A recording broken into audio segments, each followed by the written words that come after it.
안녕하세요.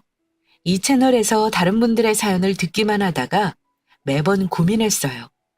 제가 겪은 것도 다른 분들이 재미나게 들어주실까 몇 번을 망설이다가 용기 내어 보내봤습니다. 제 나이가 50대 초반이고 아이 둘 있는 아줌마예요. 아이들은 아들만 둘인데 장성에서 둘 다 자기 밥벌이 하고 있고요. 저는 지금 사는 아파트 분양받을 때 상가 1층 사서 조그만 반찬 가게를 해오고 있습니다. 제법 장사도 잘 돼서 지금은 하고 싶은 거 다 할 만큼 여유롭게 살아요. 아들 둘만 장가 보내면 제 할 일은 다 마무리하는 거고요. 저는 사실 남편과 일찍 사별했어요. 제가 31살 때였고 남편은 36살이라는 젊디 젊은 나이였죠. 그때 아이들이 큰아이가 3살, 둘째가 막 돌 지나서 한창 제 손이 갈 나이였고요. 갑작스럽게 교통사고로 세상을 떠난 남편이니 제가 얼마나 황망했겠습니까? 지금도 그때만 생각하면 어찌 견뎠는지 아득합니다. 젊은 나이에 남편과 사별했지만 재호는 아이들 키우면서 생각할 겨를이 없었습니다.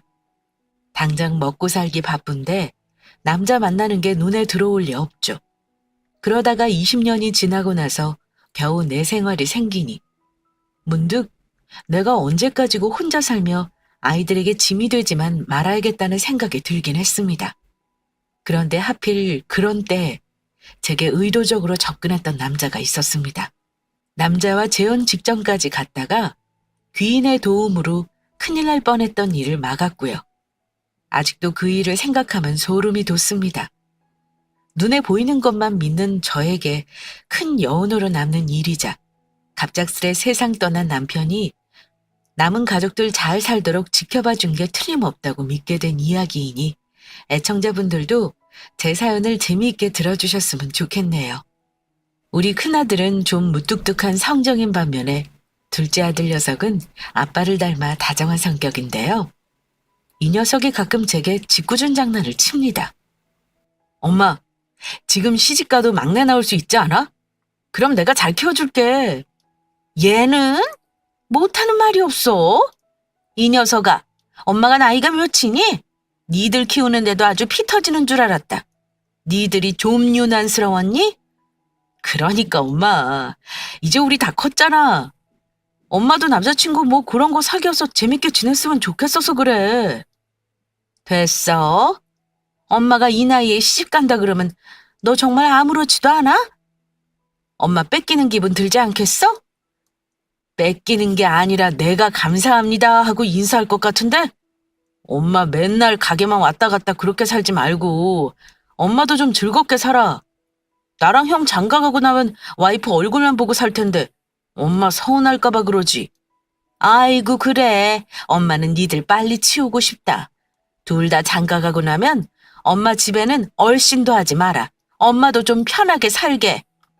물론 아들이 엄마 생각을 해서 하는 말인 줄은 압니다. 하지만 저는 이제는 누군가를 만나 제 인생을 기대고 살 생각은 없답니다. 적지 않은 나이에 사람에게 상처를 받으면 사람을 믿는 게 더 어려워지는 것 같아요. 제 얘기를 하려면 제가 가장 떠올리기 힘든 기억부터 먼저 얘기를 풀어놔야 할 듯 싶네요. 누가 제게 인생에서 가장 돌아가고 싶은 날이 언제냐 묻는다면 저는 망설임 없이 남편을 떠나보냈던 그날이라고 말하고 싶습니다. 아직도 그날만 생각하면 가슴이 답답해지고 눈이 뜨거워집니다. 20년 넘은 세월이 지났는데 어제처럼 생생한 기억으로 남아있는 남편이 저와 아이들을 남겨놓고 세상을 떠난 날 아침이었습니다. 늘 아침 일찍 일어나 출근하면서도 큰아이 등원 준비를 도맡아 했던 남편은 그날 역시 저보다 먼저 일어났었습니다. 지연아, 우리 아들 얼른 일어나야지. 아빠랑 맘마 먹고 어린이집 가자. 남편이 아이를 깨우는 목소리를 듣고도 저는 잠에 취해 일어나지 못했습니다. 여보, 지금 출근하는 거야? 당신 일어나지 말고 정은이 잘 때 좀 더 자. 지원이는 내가 어린이집 맡기고 갈게. 많이 피곤하지? 오늘 저녁에 내가 창거리 사올 테니까 당신은 괜히 힘들게 무거운 거 들고 그러지 마. 중간에 무슨 일 있으면 회사로 전화하고. 지원 아빠, 저녁에 봐요? 저는 잠에서 깨지도 않은 채로 누워서 남편과 작별 인사를 했습니다. 눈을 뜨는 둥 마는 둥 해서 남편 얼굴도 제대로 못 봤고요. 다정하고 자상한 성격인 남편은 제가 힘들까봐 일어나지도 못하게 하고 아이를 위해 전날 끓여놓은 국에 밥을 말아 먹었습니다. 정작 본인은 한술도 뜨지 못하고 급하게 집을 나섰고요. 그 모습이 제가 살아서 남편을 본 마지막 모습이 될 줄은 정말 몰랐습니다. 너무나 평범했던 여느 아침과 다르지 않았던 그날이 남편을 보는 마지막 날인 줄 알았다면 그렇게 남편을 무심하게 보내지 않았을 겁니다. 아이들이 너무 어려 밤새 잠이 부족했던 저는 아침에 남편에게 밥 한 끼 차려주지 못하고 출근하게 했거든요. 두고두고 얼마나 후회했는지 모릅니다. 항상 그랬듯 다정한 모습으로 출근했던 남편은 찬거리를 사온다고 해놓고 퇴근이 늦었습니다. 보통 7시면 집에 들어오는 사람이 7시 반이 되도록 연락이 안 되었고요. 오기만을 기다리다가 막 밖으로 나가보려 하는데 집으로 전화가 걸려왔습니다. 그런데 사람의 촉이라는 게 있는 건지 왠지 모르게 전화벨 울리는 소리가 너무 불길했어요. 전화 속 낯선 사람은 무서운 소식을 전해주더군요. 혹시 이성원 씨 가족분들십니까? 어찌 말씀을 드려야 할지. 부군 되시는 분이 사고를 당하셔서요. 지금 병원에 계십니다. 말씀드리기 참 황망합니다만 졸음운전한 트럭이 중앙선을 침범해서요. 그 자리에서 사망하셨습니다. 그날 퇴근길에 남편이 교차로에서 교통사고를 당했다는 소식을 듣고 무슨 정신으로 남편에게 달려갔는지 기억이 희미합니다. 남편의 모습을 확인하고 나서 정신을 잃었던 것 같아요. 가족들에게 연락 후 남편의 장례까지 치르고 폭풍이 지나가듯 닥쳐오는 일들을 해결하고 나니 저와 아이들만 덩그라니 이 세상에 남게 되었죠. 부지불식간에 집안의 가장을 잃고 황망한 와중에 남편의 회사 동료와 친구들이 십시일반 돈을 모아 저를 도와주기도 했습니다. 특히 남편의 고향 친구들은 남편이 죽고 난 후에도 가끔 안부를 물으며 저를 보살펴 주었고요. 재수 씨, 힘내고 열심히 살아요. 애들이 저렇게 어린데 성원이 이 자식 어찌 눈을 감았나 모르겠네요. 혹시 도움 청할 일이 있으면 언제라도 주저 말고 연락 꼭 주시고요. 네, 도움 주시는 거 제가 꼭 갚아야 하는데 지금은 제가 정신을 추스르는 게 먼저일 것 같아요. 너무 감사합니다. 남편 친구들은 선생님도 있고 경찰도 있고 또 잘 나가는 사업가도 있었고요. 평소 성품 좋았던 남편답게 고등학교 동창들부터 대학 동창들까지 참 많은 지인들이 남편이 마지막 가는 길을 함께 도와주었습니다. 세월이 지난 지금도 저는 죽은 남편을 생각하며 남편 지인들의 애경사를 챙기려 노력하고 있습니다. 정말 감사하게도 남편이 죽은 후 아직까지 남편이 기일이 되면 제게 연락을 주시는 분도 있고 우리 아이들이 학교를 졸업하거나 입학을 할 때면 용돈까지 보내며 챙겨주시는 지인분들이 있습니다. 얼마 전에는 큰아이가 입대하는 걸 어찌 알고 훈련소까지 동행해 주신 고마운 지인분도 계십니다. 아직도 잊지 않고 남편을 떠올려주는 사람이 있다는 게 늘 감사하고 고마운 일이죠. 그 당시 남편 죽고 정말 다른 거 생각할 겨를 없이 이 악물고 살았습니다. 남편을 죽게 했던 트럭 회사에서 보상금이 나왔고 회사에 퇴직금을 받아 다행히 당장 경제적으로 큰 타격이 있진 않았습니다. 하지만 제가 직업이 없이 아이들을 키울 수 있는 만큼의 큰 돈은 아니어서 저는 바로 직장을 구해야만 했어요. 그때부터 고난의 행군이 시작되었던 것 같습니다. 아무런 경력도 없었던 제가 할 수 있는 게 많이 없었지만 학습지 교사부터 보험 영업에 녹즙 배달에 안 해본 일이 없었습니다. 아직 기저귀를 차고 있었던 둘째 녀석과 어린이집 다니는 큰아이만 보면 눈앞이 캄캄했죠.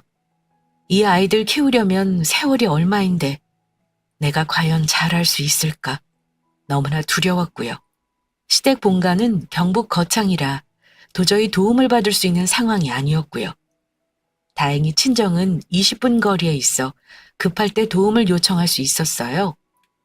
친정아빠는 제가 결혼하기 전에 암으로 돌아가셔서 엄마 혼자 계셨는데요.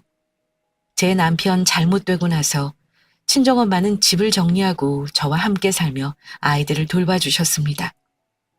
만약 그때 엄마가 안 계셨다면 정말 버티기 힘들었을 것 같아요. 아이들을 위해 아무리 마음을 다잡아도 체력적으로 뒷받침이 안 되는 건 어쩔 수 없는 거니까요. 둘째가 초등학교 가고 나니 그나마 한숨이 놓이더라고요. 지원이 정원이 언제 크려나 했는데 저리 책가방 메고 학교 가는 거 보니 엄마가 눈물 나서 혼났지 뭐니. 이서방이 살아있었으면 얼마나 좋아했겠어. 아직도 이서방 생각만 하면 너무 가슴이 아파.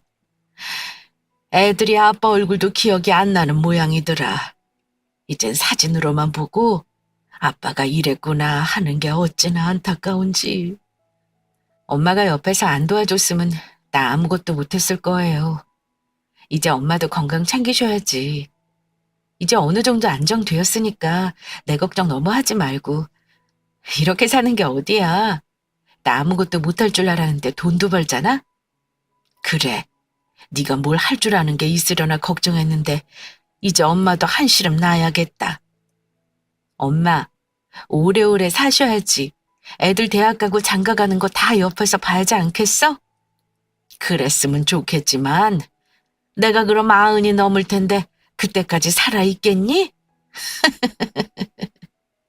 엄마와 웃으면서 농담도 주고받을 만큼 조금은 마음의 여유가 생기더라고요. 마침 그때쯤 제가 청약한 아파트에 당첨이 되었고 아이들과 새 아파트로 이사를 가게 되었습니다. 그리고 눈에 들어왔던 것이 아파트 앞 12평짜리 상가 분양 광고였어요. 대출을 받아야 했지만 제 생각에 상가를 사놓고 월세를 받으면 어떨까 했어요. 근처 부동산 사장님에게 상담을 했는데 아파트 세대수도 2,000세대가 넘고 상권이 괜찮으니 차라리 제가 가게를 내보는 게 어떻냐고 하시더라고요. 그때 고민을 무척 많이 했는데 결론은 대출받는 거 무서워하지 말고 상가를 사놓기로 결정했습니다. 대출을 낼지언정 사두면 월세를 받건 내가 가게를 하건 어쨌든 돈을 벌어다 줄 것 같은 느낌이 오더라고요. 엄마, 나랑 상가에서 반찬 가게 하는 거 어때? 엄마 음식도 잘하고 나도 여기서 장사하면 애들 챙겨주는 것도 수월할 것 같아. 내가 직장 다니면서 밤낮으로 둥둥거리는 것보다 멀리 보면 그게 낫지 않아? 반찬 가게? 너 음식 매일 하는 게 보통 일이 아닐 텐데 왜 반찬 가게를 하려고 그래? 요즘 맞벌이 부부도 많고 이 아파트 특히 젊은 엄마들 많이 살거든. 나는 지금 월급 받는 것보다 가게 하는 게 훨씬 나을 것 같아. 엄마가 조금만 도와줘요. 엄마 월급도 두둑하게 챙겨줄게요. 엄마한테 음식하는 거 나도 열심히 배워서 잘할 테니까. 저는 상가를 대출 끼고 사서 엄마의 도움으로 가게를 오픈했습니다. 생각보다 장사도 잘 되어서 몸은 고되었지만 매일매일 신이 났어요. 무엇보다 아이들을 훨씬 안정적으로 돌볼 수 있어서 좋았고요. 아이들이 그곳에서 초등학교부터 고등학교를 보낼 때까지 저는 가게를 굳건히 지켰습니다. 그리고 지금은 음식 해주시는 분을 고용해 가게 일을 보고 있어요. 그 세월이 벌써 20년이 넘었고요. 힘들게 산 거야. 이루 말할 수 없죠. 그 세월 동안 시부모님 두 분 다 돌아가셨고 저희 친정엄마도 큰아이 고3 때 돌아가셨으니까요. 엄마가 돌아가셨을 때는 솔직히 남편 잃었을 때만큼 슬펐습니다. 평생 남편 잃은 딸 걱정만 하시다가 고생만 하고 돌아가셨으니까요. 특히 마음이 아팠던 건 엄마와 아이들과 멀리 여행 한번 못 가보고 살았다는 거였습니다. 아무리 아등바등 사느라 그랬다지만 어쩜 그리 재미라곤 하나도 모르고 살았는지 너무 후회되고 엄마에게 미안하더라고요. 그제야 돌아보니 아이들은 훌쩍 크고 저는 늙어버렸더군요. 엄마 돌아가시고 나서 몸도 마음도 참 힘들었는데 그때가 아마 갱년기가 겹쳐 유독 더 오래갔던 것 같습니다. 그때부터 조금 제 자신을 아껴주며 살리라 결심했어요. 그래서 동네 헬스장에 등록도 하고 여러 친목 모임에도 적극적으로 참석하며 사람들과 교류도 하기 시작했습니다. 이 즈음에 제 가게 옆 부동산을 자주 방문하는 남자가 있었는데요. 부동산에 들르고 나서는 우리 가게에 와서 늘 반찬을 사가곤 해서 몇 번 보다 보니 인사까지 하게 되었습니다. 제 나이와 비슷해 보이는 사람이었는데 사람 좋고 서글서글한 인상이라 큰 경계를 하지 않았습니다. 그냥 평범한 아저씨였어요. 우리 가게에만 오는 게 아니라 같은 상가, 카페나 꽃집, 빵집을 오가며 안면을 든 사람이길래 이 동네 사는 사람인가 보다 하고 짐작만 했고요. 몇 달 지켜보니 나쁜 사람 같지 않았어요. 찾아오는 빈도수가 많아진다는 걸 느낀 건 얼마 후였습니다.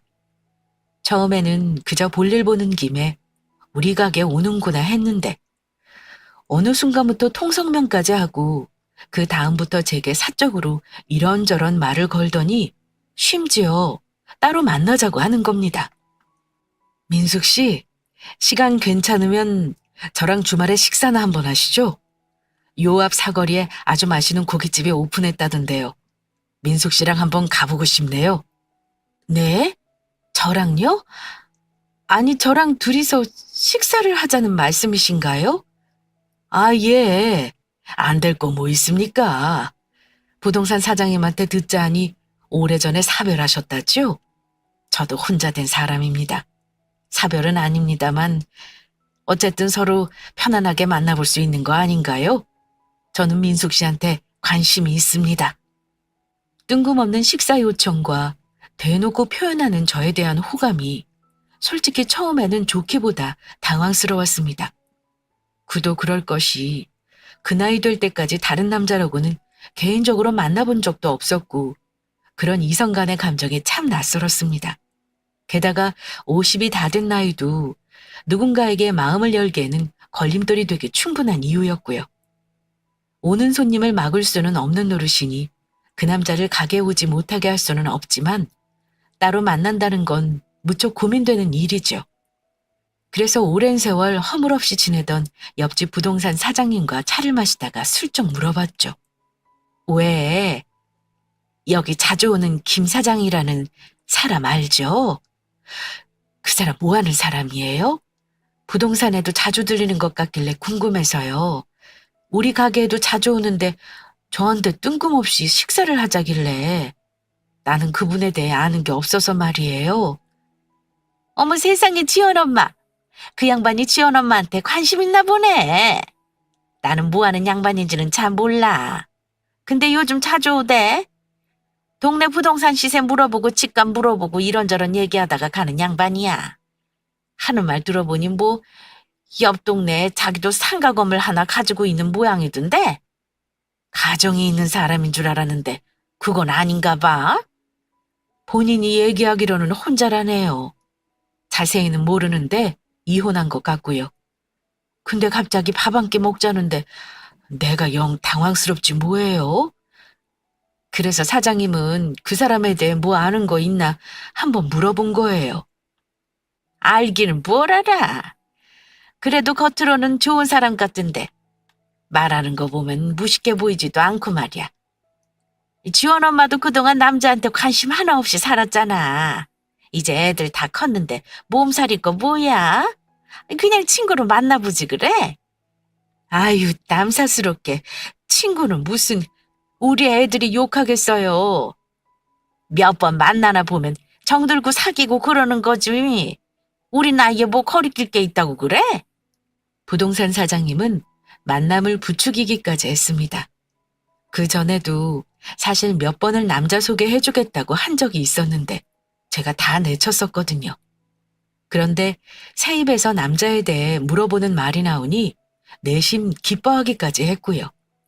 알아본 결과 일단은 부동산 사장님도 그 사람에 대해 아는 게 많이 없더라고요. 하지만 그동안 봐온 걸로 봐서 나쁜 사람 같지는 않았어요. 저는 겉으로는 손살에 치면서도 마음 한구석에는 한번 만나는 볼까 하는 생각이 있었네요. 결국은 만나서 식사도 하게 되고 그 다음부터는 부쩍 가깝게 지내게 되었으니까요. 가랑비에 옷 젖는다는 말이 있지요. 천천히 그 남자가 제게 보이는 호감에 저도 마음을 열게 되더군요. 사이가 점점 가까워지면 서로에 대해 궁금한 게 많아지기 마련이잖아요. 저는 제가 그동안 살아온 얘기를 많이 했는데 그 사람은 제가 묻지 않으면 개인사에 대해서는 말을 아끼는 사람이었습니다. 하지만 제가 묻는 말에는 대답은 잘해줬습니다. 알고 보니 저와 3살의 나이 차였고 뭐 사람은 그런대로 괜찮고 중후해 보였습니다. 믿음직스러워 보이는 인상이 마음에 들었었고요. 듣기로는 그 사람은 집안이 무척 좋은 듯 했습니다. 종범 씨는 왜 이혼했어요? 애들은 없나요? 늦게 결혼하고 이혼해서 애들은 없어요. 하필 내 재산만 노리는 못된 여자를 만나는 바람에 큰일 날 뻔했지 뭐예요. 그러니 내가 여자를 만나는 게 얼마나 어려웠겠어요. 그런데 이렇게 늦게 민숙 씨 같은 좋은 여자를 만나니 내가 복이 많나 봅니다. 부모님은 돌아가셨겠고 다른 가족들은 근처에 안 사나 봐요? 남동생은 세종에서 공직에 있고 내년이면 퇴직이에요. 부부가 둘 다 고위공직자예요. 여동생 하나는 평택에서 큰 식당을 하는데 나보다 더 돈이 많고 부자고요. 뭐 언제 시간 되면 다들 한번 만나는 게 좋겠구먼요. 하는 말을 들어보면 가족들이 전부 사회적으로 성공한 듯 했습니다. 돌싱인데도 애도 없다니 솔직히 나이 많고 아이 둘이나 있는 제 입장에서 혹여 재혼을 한다면 상대로 나쁘지 않은 조건이었죠. 그 사람은 우리 동네와 멀지 않은 곳에 건물을 가지고 있다고 하더군요. 한 번은 저와 밥을 먹으러 가서 제게 슬쩍 어떤 건물을 가리키며 말하더군요. 저기 앞에 보이는 저 상가 건물이 내 거예요. 저기서 나오는 임대료만 1,000만 원이 넘으니까 굳이 일할 필요가 없죠. 혹시 나를 놀고 먹는 한량으로 볼까봐 민숙 씨한테 말하는 겁니다. 예? 한량이라니요? 저는 그렇게 생각한 적 없어요. 제가 마음을 열자 둘 사이는 급속도로 가까워졌고 뭐랄까 서로 간만에 보던 사이에서 허물없는 사이가 되었습니다. 그리고 그때부터 그 사람이 제게 결혼하자고 졸라대기 시작했고요. 물론 처음에는 제가 싫다고 했습니다. 저는 나이 먹은 지금에 와서 누구와 서류로 엮이는 게 너무 부담스러웠거든요. 그때 제 아이들도 제가 남자를 만나고 있다는 건 알고 있었는데 아이들은 제발 엄마도 남자를 만나라며 등을 떠밀었지만 이상하게 아이들 얼굴 보는 게 공연히 좀 부끄럽고 그렇더군요. 강한 엄마이자 강한 여자로 살아야 한다고 스스로를 너무 옥죄이고 살았던 세월이 문득 서글픈 생각이 들기도 하고 마음이 참 복잡했더랬습니다. 아이들은 엄마의 새 출발을 응원한다고 하지만 막상 엄마인 저는 다 큰 아이들이 안쓰럽고 짠하고 그렇더군요. 결국 몇 달을 고민 끝에 저도 이제 누군가에게 기대 살아보자고 결심하고 결국 재혼을 약속하고 말았습니다. 1년 가까이 만나면서 그 사람과 기분 좋은 일만 있었던 건 아닙니다. 남녀 사이라는 게 나이가 적든 많든지 간에 서로 안 맞아서 싸우고 맞춰가야 하는 게 있는 법이니까요. 식습관이라든가 취향이라든가 그런 것들은 크게 싸울 거리는 아니지만 한 가지 마음에 안 드는 점이 있다고 한다면 뭔가 제게 모든 걸 솔직하게 말하지 않고 있다는 느낌이랄까요? 그런 게 있었습니다. 뭐든지 두루뭉술하게 넘어가려는 언변도 그랬고요. 만나면서도 서로의 집에 왕래하지는 않았지만 뭔가 사는 곳도 명확하게 말해주지를 않았어요. 그러다 몇 번씩 제게 급전을 요구하기도 했습니다. 처음에는 액수가 그리 크지 않았어요. 조카가 애를 낳았는데 급히 현금이 필요하다며 100만 원을 달라고 하거나 돈이 모자란다며 50을 달라고 하던가 아니면 제 카드를 빌려가 물건을 사기도 했고요. 몇 번은 빌려간 돈을 다시 갚기도 했습니다. 그런데 점점 빌려가는 액수가 커지는 겁니다. 민숙 씨, 내가 건물에 급하게 공사해야 하는 게 있는데 월세가 아직이라 급하게 돈이 좀 필요해요. 300 정도 좀 보내줄 수 있어요? 내가 월세 나오는 대로 붙여둘 테니 걱정 말고요. 300이요? 있어봐요. 보내줄 수는 있는데 확실히 갚는 거죠? 나 가까운 사람이랑 금전거래하는 거 별로 안 좋아해요. 아이고, 가족들 사람끼리 왜 그래요? 300이 뭐 큰 돈이라고 내가 그 돈 먹고 안 줄까 봐 그래요? 안 줄까 봐 그러는 게 아니라 아직 같이 사는 가족도 아닌데 큰돈 거래하는 게 나는 찜찜해서 그러죠. 암튼 준다니까 빌려는 주겠지만 다음에는 그러지 말아요. 그런데 돌려준다고 한 날짜에 한 번에 갚지 않고 차일 피일 미루며 100만 원을 먼저 주더니 나머지는 또 나중에 주겠다는 겁니다.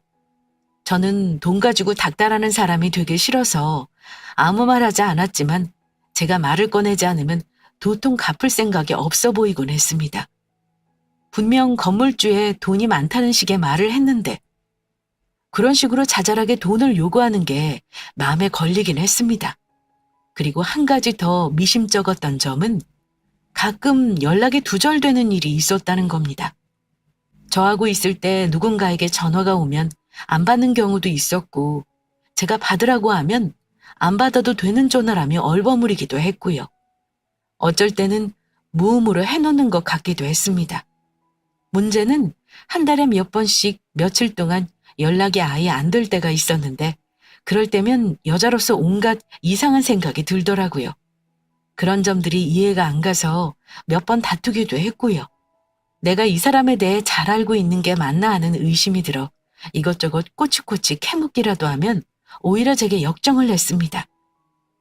민숙 씨, 참 의심 많은 사람이네.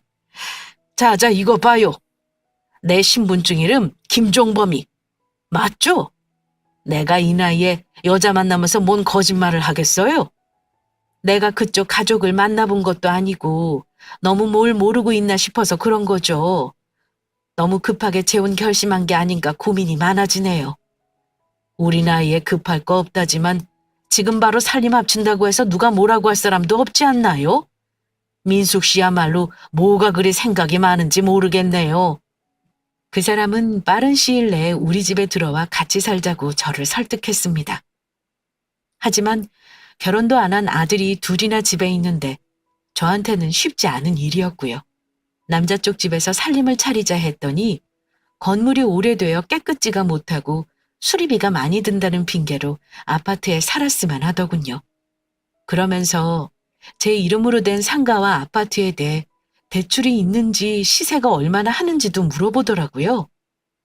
이미 알고 있는 사실이니 숨길 것도 없었고 사실 그대로 제 현금 자산이나 부동산에 대해 대략적으로 말을 해주긴 했습니다.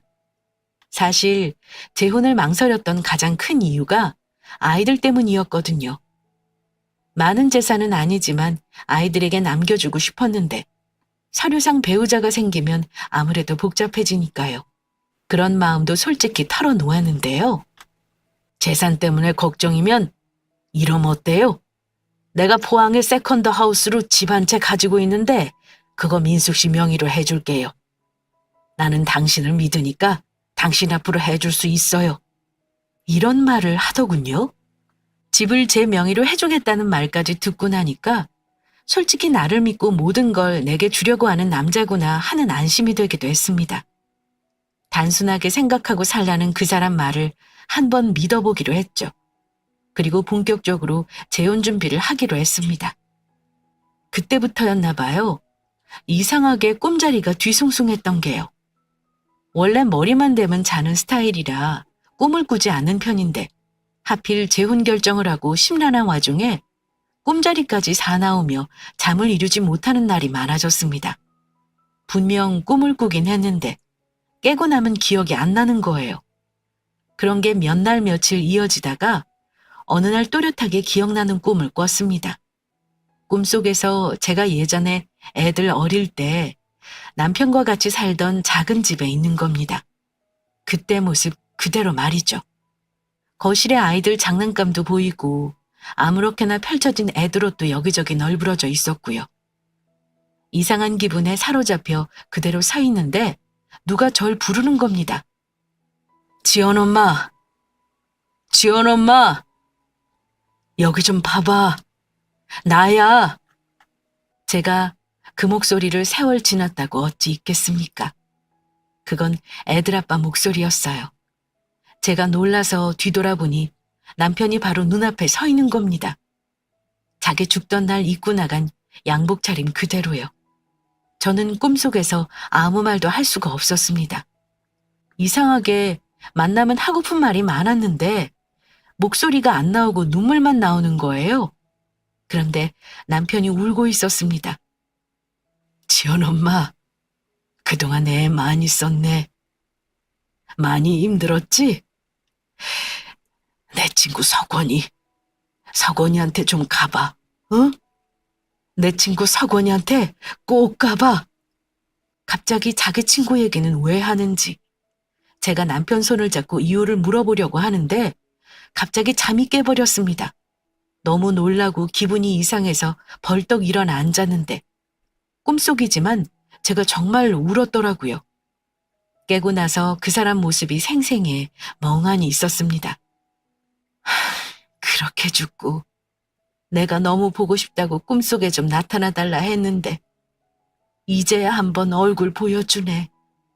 그런데 왜 꿈에서 남편 친구 석원 씨를 찾아가라고 한 건지 너무 느낌이 이상했습니다. 그런 꿈을 꾼 것도 난생 처음이었고요. 게다가 남편 친구 석원이라는 사람은 강력계 형사였거든요. 그 꿈 꾸고 나서 평소대로 생활했지만 머릿속에서 자꾸 꿈이 생각나고 남편 모습이 마음에 걸리더라고요. 그래서 고민 끝에 남편 친구에게 연락을 해보기로 했습니다. 남편이 죽고 나서도 우리 아이들을 꾸준히 챙겨주던 분이라 늘 명절 때마다 제가 챙기던 분이기도 했으니 만나는 게 어려운 일도 아니었어요. 그런데 제가 연락을 했는데 석원 씨가 너무 놀라는 겁니다. 아이고, 재수 씨. 안 그래도 제가 연락을 좀 하려고 했는데 이렇게 먼저 연락을 주셨네요. 별일 없죠? 애들은 다 무탈하고요. 예, 그럼요. 덕분에 다 잘 지냅니다. 제가 말씀드릴 것도 있고 해서 식사 대접을 한번 하고 싶네요. 남편 친구와 만난 자리에서 저는 재혼 소식도 전할 생각이었습니다. 며칠 후 남편 친구를 친구분이 다니는 경찰서 근처에서 만났습니다. 서로 가족의 안부를 물으며 담소를 나누다가 제가 먼저 말을 꺼냈습니다.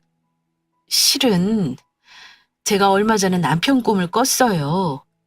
꿈에서 남편이 석원 씨를 꼭 좀 찾아가라길래 혹시 무슨 일이 있으신가 싶어 연락드렸고요. 혹시 놀라셨을까 봐 말씀드려요. 그랬더니 친구분이 국밥을 뜬 숟가락을 입에 넣다 말고 눈이 동그래지며 물어보더라고요. 네? 정말요? 허허, 이거 참, 이런 일이 있을 수가 있나? 사실은 저도 요즘 꿈자리가 영 사나웠는데 친구놈이 자꾸 꿈에 나와서 울길래 영 마음이 쓰였던 중이었어요. 그래서 재수 씨 집에 무슨 일이 생긴 게 아닌가 하고 연락을 해봐야겠다 싶었고요. 몇 날 며칠을 내 꿈에 나와가지고 말도 안 하고 울기만 하길래 대체 이게 무슨 일인가 했죠. 재수 씨야말로 아무 일 없는 거죠? 저야 뭐 늘 똑같죠. 애들도 별일 없고요. 사실 재혼 생각하고 만나는 사람이 있어서요. 굳이 별일이라고 한다면 제가 만나는 사람 생긴 일이라고 할까요? 오늘 그 얘기도 하려고 찾아온 것도 있네요. 그래요? 아이, 재수 씨도 마음고생 많이 하고 살았으니 당연히 좋은 사람 만날 수 있는 거죠. 혹여 지원 아빠 가족들이나 우리한테 미안해 한다거나 뭐 그런 미련한 생각 말고 본인 행복만 생각하세요. 축하할 일이잖아요. 혹시 실례가 안 된다면 재수 씨 만난 그 행운의 남자 사진 좀 보여주시죠? 아, 네. 그렇게 말해줘서 너무 고마워요. 애들 아빠 죽고 나서 챙겨주신 것도 너무 감사한데 제가 갚을 길이 없네요. 아, 참. 제가 만나는 사람 사진 보실래요? 형사 경력 오래되면 관상쟁이 다 된다면서요? 어디 이 사람 관상 좋은지 한번 봐주세요. 저는 핸드폰을 들고 제가 만나고 있는 남자의 사진을 보여줬습니다. 그런데 사진을 들여다보던 석원 씨 얼굴이 갑자기 차갑게 굳는 겁니다. 재수 씨, 이 사진 말고 다른 것도 있어요? 다른 것도 한번 봅시다. 친구분의 반응을 보고 놀랐던 저는 갖고 있는 다른 사진도 보여줬죠. 몇 장의 사진을 더 보던 친구분은 난감한 표정을 지으며 마른 세수를 몇 번 하더니 재수 씨, 아무래도 큰일 날 뻔한 것 같네요. 성원이 이 자식이 왜 내 꿈에 나와서 울었나 했는데 나 원참. 재수 씨, 놀라지 말고 들어요. 이놈 이거 사기꾼 놈입니다. 그것도 전국에 수배된 악질 사기꾼이에요. 어딜 도망다니라 했는데 등잔 밑이 어둡다고 이리 가까이 있었네. 자, 이것 좀 보세요. 이놈, 김종범이 맞아요? 남편 친구는 핸드폰에서 지명수배 되어 있는 현상범 사진 중 제가 알고 있는 그 사람의 사진을 꼭 짚어주는 것입니다. 저는 그 자리에서 기절초풍하는 줄 알았습니다. 어머 세상에, 이 사람 김종범이 맞아요. 이 인간 분명 건물주라고 했는데 이게 어찌 된 거죠? 동생도 고위 공무원에 막내 동생은 큰 식당 사장이라고 했는데 그것도 다 거짓말인 건가요? 건물주요? 건물주는 무슨. 이거 이놈 수법이에요. 자기 재산 있는 척 안심시켜놓고 혼인빙자에 사기치는 거요. 하, 진짜 나쁜 놈이구만. 이놈이 그 여자들 등쳐먹고 다니면서 재산 빼먹고 더 이상 털어먹을 거 없으면 갈아타고 하는 아주 나쁜 놈이에요. 여자한테 보험 대출이고 뭐고 싹 받게 하고 피해액만 20억이 넘어요. 이놈 이거 어디 있어요? 잡아야죠. 그 사실이 안 믿겼던 저는 경찰서까지 가서 다시 확인을 해봤습니다. 근데 맞더라고요. 그제야 남편이 저와 친구 꿈에 나타난 이유를 알겠더라고요. 분명 마음을 줬다고 생각했는데 그걸 아는 순간 순식간에 마음이 식고 소름이 돋더군요. 남편 친구는 혹시 내가 피해당하거나 돈을 뜯긴 게 있는지 진술서를 쓰고 가라 했습니다. 저는 그 사기꾼 놈한테 호락호락한 먹이는 아니었나 봅니다. 많은 공을 들여야 했던 거죠. 돌려받지 못한 돈이 200만 원 남짓 있었지만 거기서 끝난 게 천만다행이란 생각이 들었습니다. 그리고 제게 그놈을 잡을 수 있도록 협조해달라고 하더군요. 그날은 내 연락에 답을 안 해서 얼마나 애를 태웠는지 모릅니다. 이틀 후 제가 전화하니 받더군요. 우리 재혼 상의도 해야 하고 재산 문제 논의해야 할 것도 있는데 좀 만나지요? 한가한 시간이니 가게로 와도 좋고요. 제가 미끼를 던지자 그놈이 덥석 물더라고요. 내가 지금 그쪽으로 가죠. 이따 봅시다. 제 가게 부엌에는 이미 형사 2명이 숨어 있었고요. 상가 밖에도 형사들이 몰래 잠복하고 있었습니다. 20분이 채 지나지 않아 가게 문을 열고 그놈이 들어오더군요. 며칠 연락이 안 돼서 걱정했죠?